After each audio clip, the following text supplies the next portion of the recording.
Supreme Court Justice Amy Coney Barrett is, to say the least, defying a lot of expectations and proving herself to be both unconventional and, unlike disingenuous conservatives Thomas and Alito, difficult to categorize, or at least depend on. Now she's done something that is going to shock both the Trump administration and religious conservatives.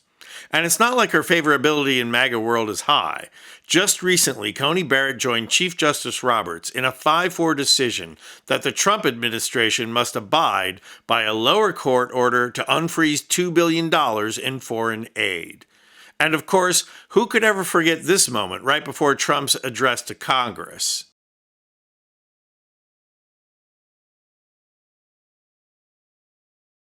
Clearly, she is not a fan. And why would she be? She's a staunch conservative. Trump is a poser with no political convictions.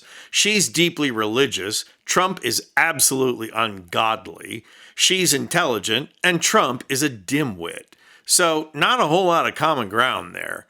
History may just prove this to be one of the most ironic appointments in the history of the court.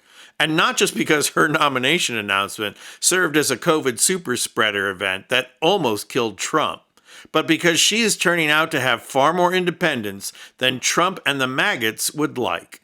So while it's true that Coney Barrett went along with the boys' club to grant Trump immunity, she has also reached out to the girls' club and asked them to play nice, hinting that she could be more of an ally if they would let her. In her concurrent decision to keep Trump on the ballot, Coney Barrett chided the liberal justices for being too strident. But the meta-discourse was clear. Stop making it so hard to find common ground. So if Coney Barrett was supposed to be a reliable conservative vote, then she has turned out to be anything but that. Yes, she delivered on the signature issue she was brought on the court for, overturning Roe v. Wade. But after that, she's drawn a lot of MAGA ire. Listen to this twit. Ladies and gentlemen, Amy Coney Barrett has been a total failure. She has been a total failure. I love Donald Trump, but whoever recommended, I believe it was the Federalist Society, recommended Amy Coney Barrett. She has been an absolute disaster. Amy Coney Barrett is John Roberts Jr. Amy Coney Barrett is John Roberts Jr. She has been a disastrous pick. Trump should haul in every single person who recommended her and demand an explanation why. Now, the only thing more outrageous than the hyperbole from this idiot is the fact that he's now in the Trump administration. Coney Barrett delivered on abortion. She delivered on immunity and has sided frequently with the conservatives. But the one thing she is not going to deliver on is the upcoming case on the separation of church and state. Amy Coney Barrett has announced that she is going to recuse herself from the Oklahoma Catholic Charter Schools case, setting up the possibility for a 4-4 tie. Barrett gave no formal reason for the recusal.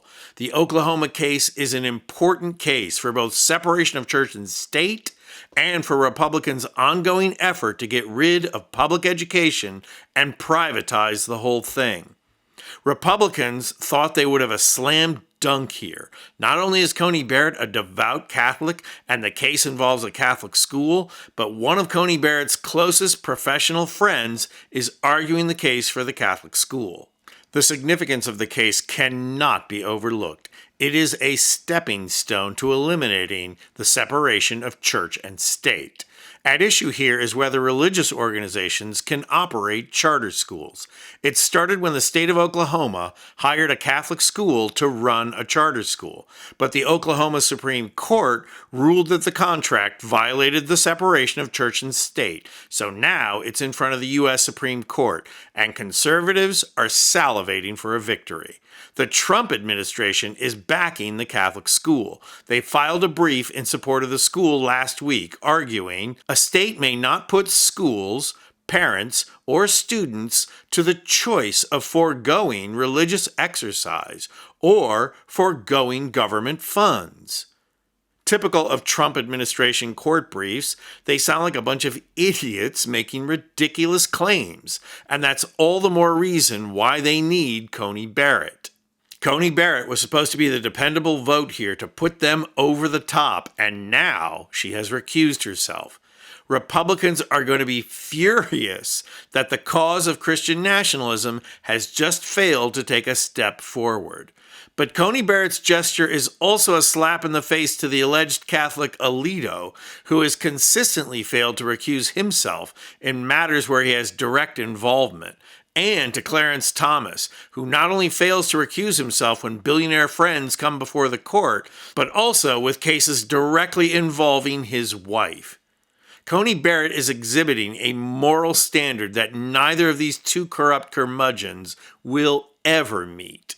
So at this point, if you want to depend on Coney Barrett for anything, depend on her striving to prove her independence. It seems to be her desired legacy now.